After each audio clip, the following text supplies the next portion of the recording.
Menurut rekan kerjanya, Dina sempat curhat soal masalah asmara, dan Herianto disebut-sebut sering memberi perhatian lebih. Namun, perhatian itu berubah menjadi sebuah obsesi. Obsesi yang menjerumuskan. Assalamualaikum warahmatullahi wabarakatuh. Sebuah kisah tragis yang dialami seorang pegawai minimarket yang ditemukan jasadnya dalam keadaan tidak bernyawa di aliran Sungai Citarum. Misteri dan sisi gelap sebelum kejadian ini terjadi adalah merupakan sebuah pembelajaran yang sangat penting untuk setiap diri kita. Bayangkan, kamu bekerja dengan penuh rasa tanggung jawab, tetapi nyawamu dihilangkan oleh orang yang kamu panggil sebagai atasan. Inilah kisah pilu yang dialami oleh salah seorang pegawai minimarket yang beritanya beberapa hari lalu ini sempat viral, dan jasadnya ditemukan dalam keadaan tidak bernyawa di aliran Sungai Citarum. Bukan hanya sekedar musibah alam, tetapi inilah ketika hati manusia dipenuhi dengan rasa amarah dan keserakahan. Tempat bekerja di mana kita seharusnya mencari rizki yang halal, tetapi menjadi sebuah cermin hilangnya moral ketika iman tidak lagi dijaga. Di sebuah pagi yang tenang, warga Desa Curug, Kabupaten Karawang dikejutkan oleh penemuan sosok jasad perempuan muda yang mengambang di aliran Sungai Citarum.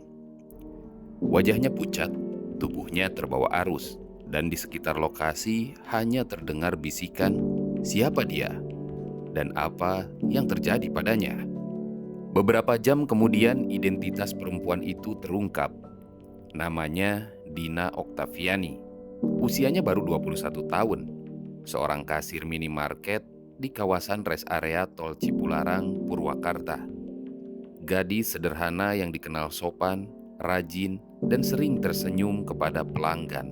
Namun di balik senyuman itu, tersimpan sebuah kisah gelap yang tidak pernah dibayangkan oleh siapapun.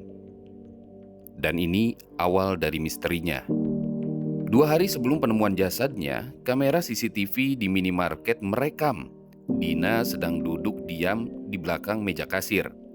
Matanya sembab, wajahnya murung. Beberapa rekan ini sempat bertanya kepada Dina. Tetapi Dina hanya menjawab dengan lirih, "Aku cuma capek, Kak. Nggak apa-apa." Tidak ada yang tahu bahwa itu adalah tanda-tanda terakhir sebelum tragedi menimpa dirinya. Atasannya di toko itu seorang pria bernama Herianto. Dikenal cukup tegas tapi tertutup. Dalam keseharian ia sering berinteraksi dengan Dina. Menurut rekan kerjanya, Dina sempat curhat soal masalah asmara, dan Herianto disebut-sebut sering memberi perhatian lebih. Namun, perhatian itu berubah menjadi sebuah obsesi. Obsesi yang menjerumuskan. Malam yang mengerikan. Malam itu Dina diajak ke rumah pelaku di kawasan Cibatu, Purwakarta. Dalihnya sederhana, ada urusan pekerjaan yang perlu dibicarakan. Tidak ada rasa curiga. Dina pergi dengan pakaian kerja, membawa tas kecil dan ponsel. Namun malam itu berubah menjadi malam terakhir dalam hidupnya. Di rumah itu terjadi percekcokan. Pelaku mengaku kesal karena Dina ingin menjaga jarak. Emosi naik, amarah menguasai, hingga akhirnya terjadilah tindakan kekerasan yang kejam. Dina dibekap, disekap, lalu nyawanya terenggut. Dan tragisnya, setelah tidak bernyawa, tubuhnya diperlakukan tidak pantas sebelum akhirnya dibuang ke Sungai Citarum, seolah hendak ingin menghapuskan jejak dosa. Terungkapnya kasus. Beberapa jam setelah jasadnya ditemukan, polisi bergerak cepat. Dari rekaman CCTV, bukti, ponsel, dan kendaraan korban, penyelidikan mengarah pada satu nama, yaitu atasan Dina sendiri. Saat ditangkap, pelaku berusaha tenang, tetapi dari hasil interogasi, kebohongan demi kebohongan mulai terurai. Dirinya mencoba menutupi niat jahat dengan alasan khilaf dan emosi sesaat.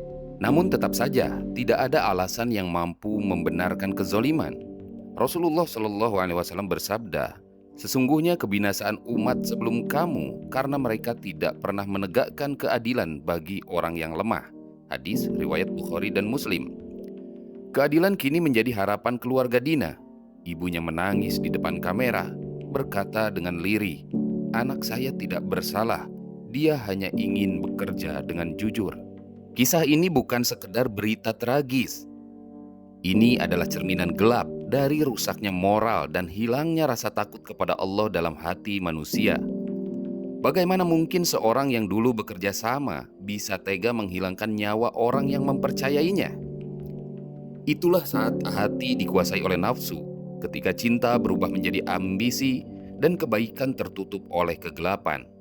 Dina mungkin telah tiada, tapi kisahnya mengajarkan kita sesuatu, bahwa tidak ada pekerjaan, pergaulan, atau kedekatan yang pantas bila melanggar batas syariat. Dan tidak ada keburukan yang bisa disembunyikan selamanya, karena Allah Subhanahu wa Ta'ala Maha Melihat.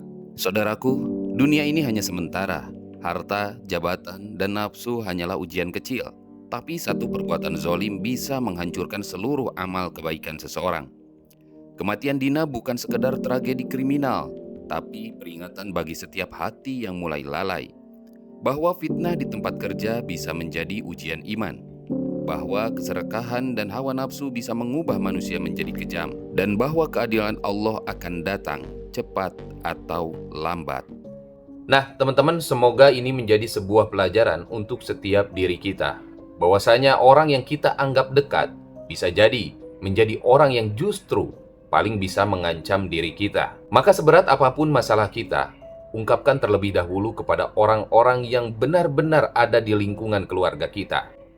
Jangan sampai kita menjadikan orang lain yang bukan saudara kita untuk menjadi sandaran di mana kita menceritakan segala sesuatunya kepada mereka. Maka, jadikan ini sebuah pelajaran yang berharga, perbaiki kualitas iman dan amal kita, dan banyak berdoa kepada Allah Subhanahu wa Ta'ala agar Allah Subhanahu wa Ta'ala senantiasa menjaga diri kita. Semoga bermanfaat. Assalamualaikum warahmatullahi wabarakatuh.